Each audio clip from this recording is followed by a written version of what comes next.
萧家，萧炎。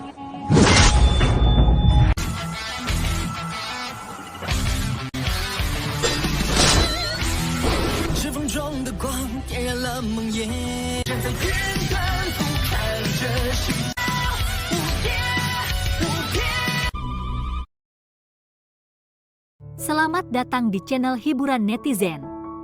Mari kita lanjutkan part berikutnya dari cerita novel Donghua Battle Through the Heavens. Ini hanyalah full spoiler.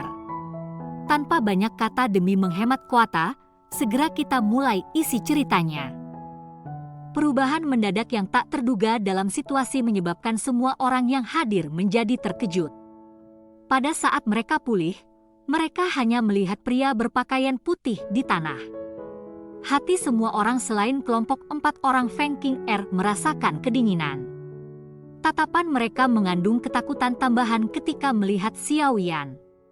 Tubuh pria berpakaian putih itu runtuh di batu besar. Tubuhnya ditutupi dengan jejak darah dan tanpa sadar berkedut. Pukulan dari Xiao Yan sebelumnya mungkin tidak mengambil nyawanya, tetapi itu membuatnya tidak bisa bergerak.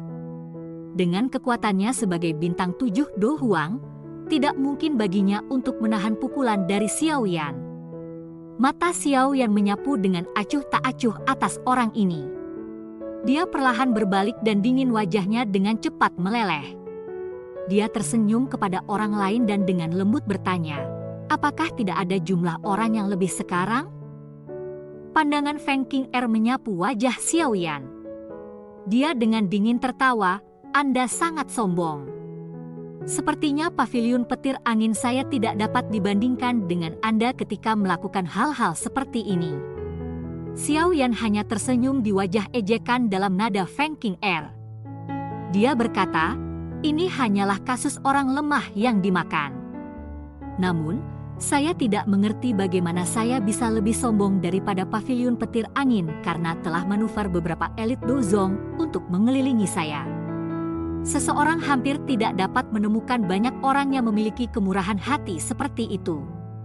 Jika kolam darah gunung surga tidak akan muncul, saya benar-benar ingin menguji Anda untuk melihat tingkat Anda berada di gunung mata surga ini. Bantuan eksternal tempat tidak dapat dijangkau. Kilau dingin melintas di mata Feng Qing'er saat dia menantang. Jika Nona Feng ingin mencobanya, Anda dapat melakukannya kapan saja. Xiao Yan tertawa lemah. Benar-benar cara acuh tak acuh menyebabkan Feng Qing'er menjadi marah. Namun, dia hanya bisa menekan kemarahan di hatinya ketika dia melirik mulut gunung berapi. Kolam darah gunung surga akan segera muncul. Dia harus cepat masuk dan menyerap energi aneh di dalamnya secepat mungkin. Ada sejumlah energi yang terbatas di dalam kolam darah gunung surga. Jika dia bisa menyerap sedikit lebih banyak, ini sedikit lebih mungkin dapat memutuskan apakah dia akan menerobos kelas Do Huang. Xiao Yan mengabaikan Feng Qing'er setelah melihat bahwa dia telah menjadi tenang. Dia perlahan berjalan ke sisi Nalan Yanran dan bertanya dengan wajah berseri-seri, apakah Anda baik-baik saja? Nalan Yanran terkejut ketika dia melihat wajah Xiao Yan yang tersenyum. Tiba-tiba, dia merasakan ujung hidungnya menjadi berair. Perasaan ini dilindungi oleh seorang pria tampaknya menjadi berbeda dari perasaan yang diberikan Yun Yun kepadanya. Itu padat dan aman. Di balik punggung kurus ini, dia sepertinya bisa benar-benar merilekskan hatinya. Namun, alasan mengatakan kepadanya bahwa kenikmatan tenang semacam ini hanya akan ada untuk sementara waktu. Mungkin itu akan hilang setelah dia meninggalkan gunung mata surga ini. Sudut mulut Nalan Yanran tanpa sadar terangkat dalam ejekan diri ketika dia memikirkan hal ini. Pada satu titik, dia bisa menikmati perasaan seperti itu untuk seluruh hidupnya. Namun, itu akhirnya dihancurkan olehnya. Apakah ini dianggap menuai apa yang saya taburkan? Suara lembut yang terdengar lembut dari mulut Nalan Yanran. Namun, itu secara tidak sengaja memasuki telinga Xiao Yan. Langkahnya sejenak berhenti sebelum dia berjalan berdampingan dengannya ke puncak lereng. Bagian belakang gigi Nalan Yanran menggigit bibir merah bawahnya lebih keras ketika dia merasakan Xiao Yan berjalan di dekatnya. Dia perlahan berbalik dan melihat punggung kurus. Ketika dia akan berbicara, suara menggelegar jiwa tiba-tiba ditularkan dari langit. Suara petir yang tiba-tiba muncul juga mengejutkan semua orang yang hadir. Mereka mengangkat kepala mereka, hanya untuk melihat gelombang energi berwarna-warni di langit tiba-tiba berhenti menyebar.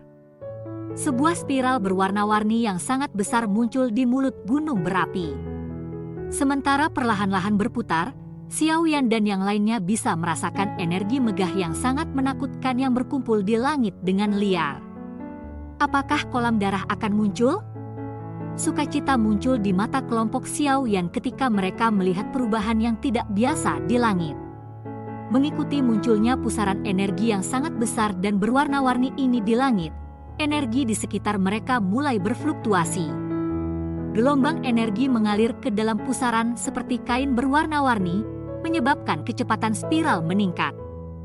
Badai juga muncul entah dari mana, mengikuti peningkatan kecepatan rotasi spiral. Suara bersiul merajalela di puncak gunung sebagai badai menembus puncak gunung seperti ujung pisau.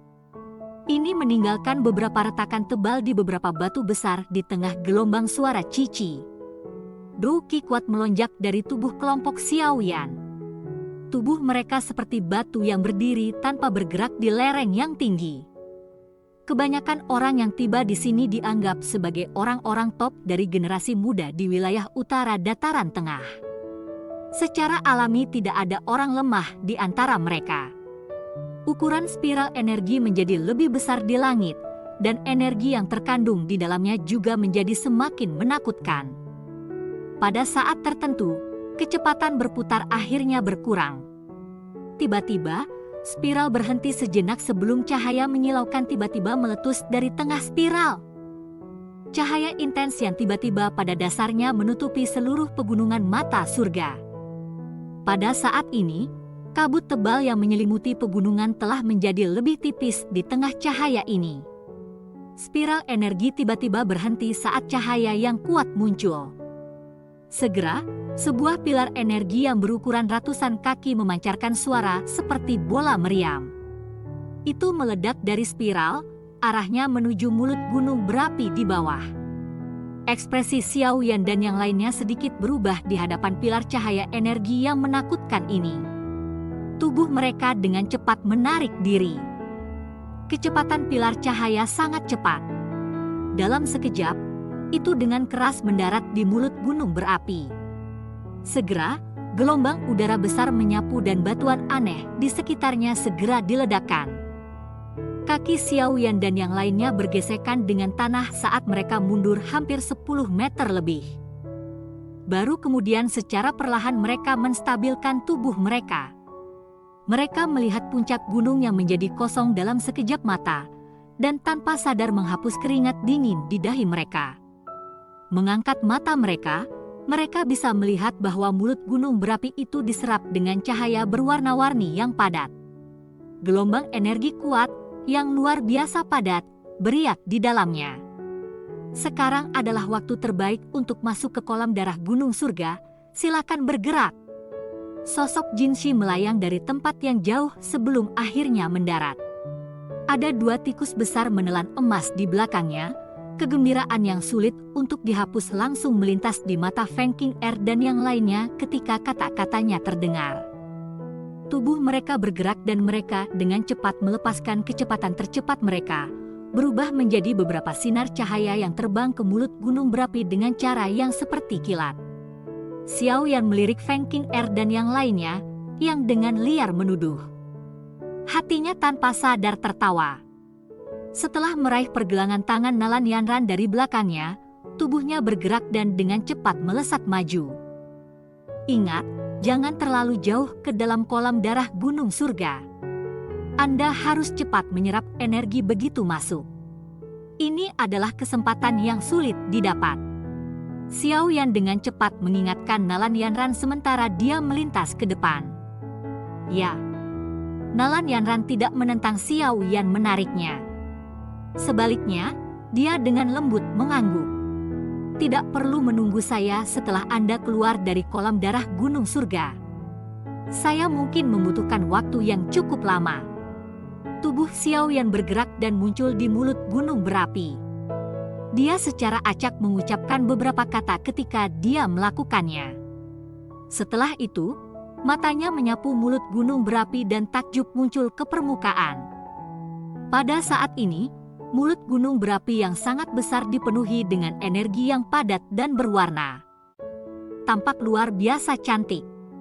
Selain itu, hal yang paling menarik adalah kolam renang merah yang menarik di tengah gunung berapi. Bahkan dari jarak yang sangat jauh, kelompok Xiaoyan masih bisa melihat bahwa bagian dalam kolam darah surga gunung dipenuhi dengan cairan merah yang tidak biasa. Xiaoyan bisa merasakan bahwa itu penuh dengan energi yang kaya. Apakah itu kolam darah surga? Sebuah pandangan yang dipanaskan muncul di mata Xiaoyan saat dia menatap kolam darah yang tidak biasa. Setelah itu, dia melirik Feng Qing'er dan yang lainnya, yang dengan liar bergegas menuju kolam darah. Jari-jarinya ditekan ke tanah, dan dia bergegas menuju kolam darah gunung surga sambil menarik Nalan Yanran bersama. Ukuran mulut gunung berapi ini sangat besar. Namun, Xiaoyan berhasil menutupi jarak dalam setengah menit dengan kecepatannya. Pada saat dia bergegas, bagaimanapun, dia secara kebetulan berhasil melihat Feng Qing'er dan yang lainnya menyerang ke dalam kolam darah, memancarkan suara cipratan saat mereka melakukannya. Xiaoyan merasa agak putus asa ketika melihat orang-orang ini sangat cemas. Namun, ini beruntung bahwa targetnya adalah dasar dari kolam darah. Kalau tidak, akan sangat menyenangkan jika dia berkompetisi dengan orang-orang ini dalam hal kegilaan. Kolam darah gunung surga sekitar 70 hingga 80 kaki atau lebih, dan tidak bisa dianggap terlalu besar.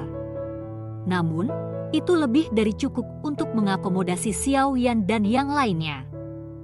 Melihat kolam darah dari dekat, Xiaoyan merasa bahwa perasaan yang tidak biasa itu menjadi lebih padat. Energi berwarna merah tampaknya tidak jauh berbeda dari darah segar. Itu kental dan merah. Beberapa gelembung seperti darah juga akan berulang kali muncul di permukaan kolam darah. Gelombang energi berwarna darah yang lebat perlahan-lahan dipancarkan seperti asap. Ini memang layak menjadi tempat misterius yang dapat membantu seseorang menembus kemacetan. Jumlah energi yang mengejutkan yang dikumpulkan adalah pada tingkat yang saya lihat untuk pertama kalinya. Xiaoyan menghela napas dalam hatinya. Dia menoleh ke Nalan Yanran dan tersenyum sambil berkata, "Anda harus masuk. Meskipun Anda belum mencapai puncak kelas Do Huang, berendam di dalamnya akan tetap bermanfaat bagi Anda." Nalan Yanran mengangguk sedikit. Dia menempatkan rubah putih di tangannya dengan lembut di samping kolam darah. Setelah itu, matanya yang cantik berhenti di wajah Xiaoyan saat dia berbisik, "Terima kasih banyak. Jika kamu ingin menemukan guru di masa depan, kamu mungkin bisa menuju ke sekte bunga." Nalan Yanran tidak menunggu Xiaoyan menanyakannya lebih detail setelah dia berbicara. Tubuhnya bergerak dan dia terjun ke kolam darah seperti putri duyung. Sekte bunga? Salah satu yang disebut dua sekte? Xiaoyan terkejut ketika dia melihat punggung Nalan Yanran menghilang di dalam kolam darah. Namun, dia tidak punya waktu untuk merenungkan tentang bagaimana Yun Yun berhasil berinteraksi dengan fraksi tersebut. Namun demikian, dia ingat ini di dalam hatinya. Tubuhnya melompat ke depan dan mendarat ke dalam kolam darah dengan suara keras. Mulut gunung berapi perlahan menjadi tenang setelah masuk kelompok ke dalam kolam darah. Hanya angin liar terus mengamuk, membentuk badai bersiul dalam proses. Cerita pun bersambung ke episode selanjutnya. Jangan lupa di like, komen, subscribe dan share-nya ya, biar tambah semangat dan konsisten, dan dapat membantu meningkatkan kultivasi Xiaoyan. Terima kasih.